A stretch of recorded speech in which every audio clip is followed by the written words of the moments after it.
Sleeping Under the Bridge. Written by Melissa Baker.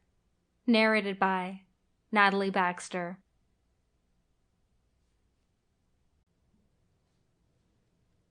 Prologue. Dense morning fog filled the air. The city and its suburbs were tangled with thick, white moving streams above the ground. The top of the harbor bridge was visible with the moist fog floating under the steel structure. Dawn was soon approaching, but to the onlooker it was still dark. Soon the rush of peak hour would begin. The single, 6-lane bridge, joining the suburbs to the city, would be packed with cars, buses, and trains. The only sound that could be heard was the creaking of the steel as an early red Rattler train entered the tunnel under the city. She ran, hurried and confused, almost tripping over herself. Her mind was racing at 100 kilometers per hour, but her steps only paced at 5. Exhausted, she stopped and fell to the ground on all fours to catch her breath. Tears rolled down her cheeks, and anger arose in her clenched fists. Her clothes were disheveled and torn.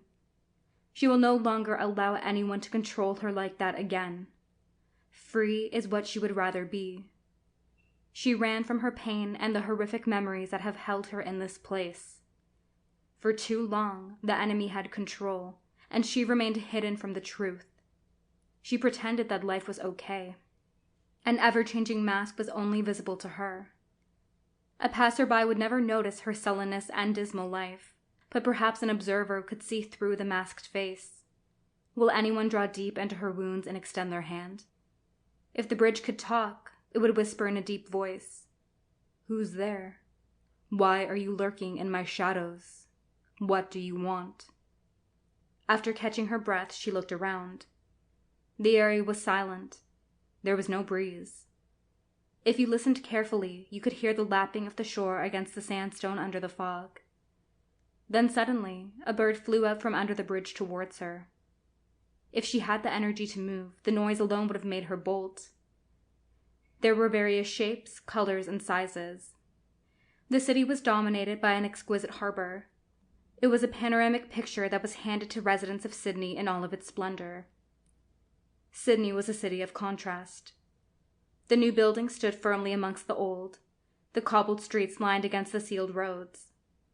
The business people walked alongside the homeless, not that they noticed them. The Sydney Harbour Bridge spoke louder than anything else. This bridge connected various kinds of people, cultures, and land to one another. It was a structured piece of engineering ingenuity that was... Sample complete. Ready to continue?